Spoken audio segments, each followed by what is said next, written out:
about 3 boxes. Okay, next. The next thing we need to know is to check our y-axis. Hold on. For the y-axis, we are looking at pH levels. And in our case, same thing, we need to choose a right scale to use. So in order to choose the right scale, we decide by looking at what is the lowest and what is the highest value. Our lowest value over here is 5.5 and our highest is 10. Meaning that whatever we plot on this graph, we must be able to include the value 5.5 up to the value of 10. So how then do we decide on what scale to use? We need to ensure that our graph is as large as possible and fit the whole graph paper. In our case, 5 to 10 is 5 set of values, so we may count the number of large boxes. 1, 2, 3, 4, 5. If I were to plot the lowest value at 5, so here would be 5, 6, 7, 8, 9, 10. You realize that my graph only covers 3/4 of the paper. However, if I were to increase the consistency of the scale, I mean the separation between each value. Let's say this lower here is 5, here is 5, 6, 7, 8. I would be unable to cover the highest value 10. So I would have no choice but to decide that one large box is one full whole number. So if here is 5, here will be 6, here will be 7, 8, 9, 10. And just nice, I would cover most of the graph paper. So in this case, I will start by drawing my x-axis line.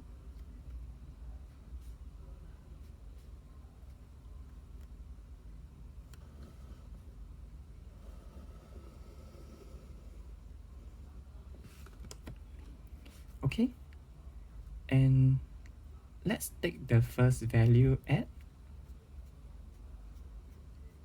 perhaps in this case, in order to stretch my graph all the way to the graph paper, we can start by taking the value at 4.0.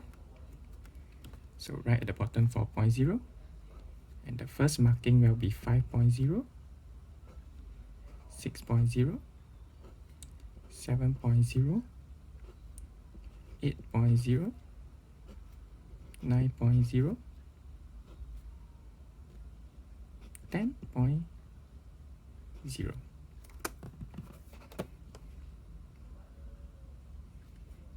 Then I will stretch my graph a little bit more. And next, I must always remember pH level. pH level to give my axis label. In this case, pH level, there's no scale, so you may leave it out. Now, next I will need to plot the different points. So first I check at 7 AM, what is the pH level? In our case, it is 5.5. So I look down the x-axis and I find 7 AM. And then I look slowly up along the pH level scale and I try to find the value 5.5. In our case, because 5 to 6, there are little boxes, and I count the little boxes. If I were to divide the separation over here by each of the little boxes, one box will represent a 0.2 jump. So the first marking over here would be 5.2, 5.2, 5.4.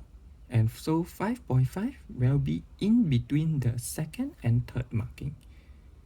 Then I put a little plus at this point. And And so I have plotted my first value. Next, I look at the second point I want to plot, and that is at 0900. At 0900, the pH value is 7.5. So I go down to my x-axis. I find 0900 hours, which is 9 a.m. Then I use a ruler because this time round it is further from the axis. I use a ruler and I go up the point to find 7.5. This is 7, 7.2, 7.4, and so the next half a jump will be 7.5. So it is roughly here. And over here,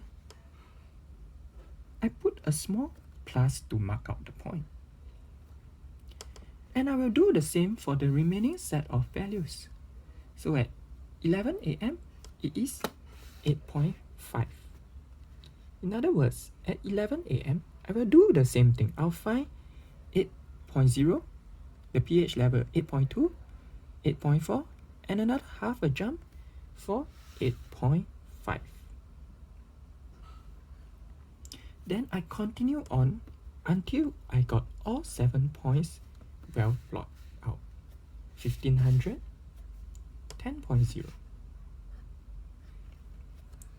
1700, 7.5.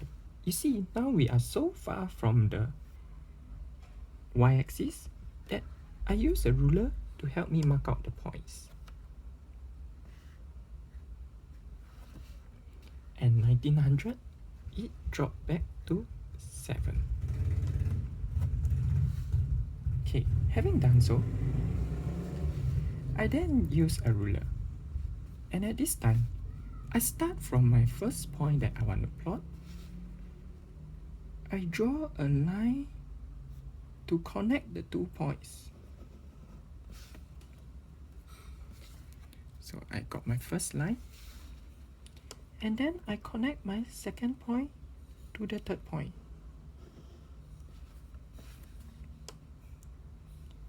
And so on.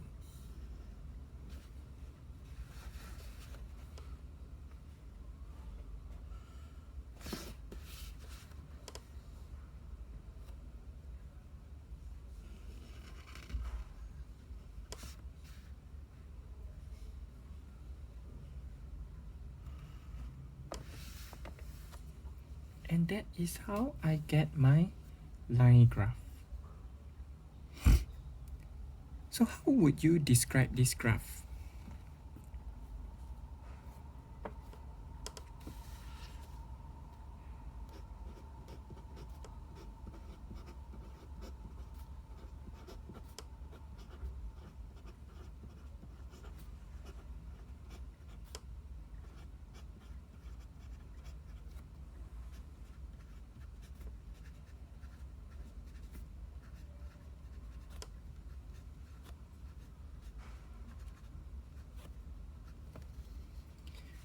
The last thing I need to do is to go against my checklist and to see if I have done all the above.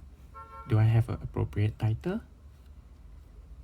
Okay, I will use a red pen.